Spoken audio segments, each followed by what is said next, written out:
Ang sabi niyang pangangaral, 4 verse 12, madali kang matalo kung nag-iisa ka. Pero kung may kasama ka, mahirap kayong talunin. Diba? Pag nag-iisa ka, madali daw tayong matalo. Madali tayong magapit ng kaaway. Pero pag may kasama tayo, napagtatagumpayan natin. Kasi minsan mahina tayo, pero yung kasama natin ay malakas. Nagtutulungan tayo para magapit ang ating kaaway. Diba nung mga bata tayo, natatakot tayo pag meron tayong kaalitan? Duwag tayo pag tayo ay mag-isa, tama? Pero kapag meron kang kakampi, ang tapang-tapang mo, naghahamon ka ng laban. Pag may kakampi, lalo na kapag malaki yung kakampi, ay ang tapang. Kasi alam niya may magtatanggol sa kanya.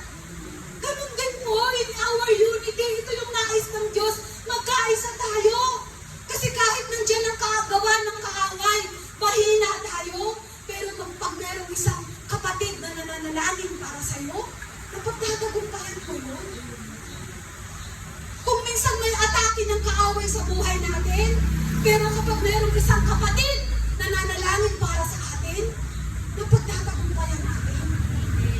Amen? Kaya nga napakahalaga yung pagiging isa. At ito po ang mahalaga din. Mahalaga na meron tayong isang tao man lang na alam natin na nanalangin para sa atin. Meron po ako, nakalimutan ko na tuloy yung illustration ko. Kanina, naghahanap ako ng mga bagay na yan. Tatanong sila, anong gagawin mo dyan? Mapakita ko lang po, para mas maunawaan lang natin. Ito po ay tubig. Ito ay tatlong strands. Ayan, tatlo sila. Pero pinagpugtong sila para mas matibay. Alam niyo kung saan namin ginamit to? Sa pagbitin ng mushroom. Gaano kabigat yung nakakaya niya. Kasi sila ay ugtong-ugtong. Pero pag nag-isa lang, nakita natin gaano sila kakapal.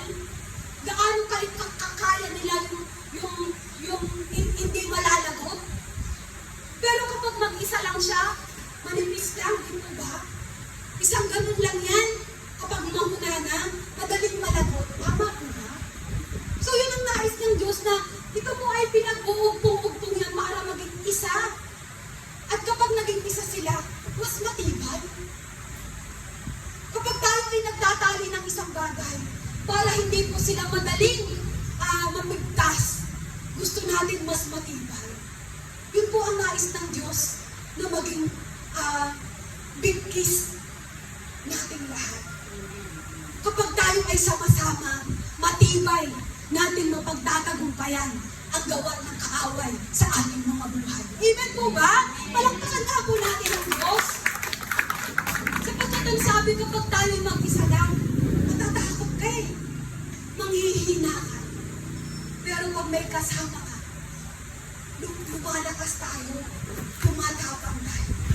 Napagtatagumpayan natin ang anumang laban. Sabi nga po, divided we fall, together we stand. Kapag tayo ay magkakasama, nakakatayo tayo. Pero pag mag-isa lang, matutong na tayo.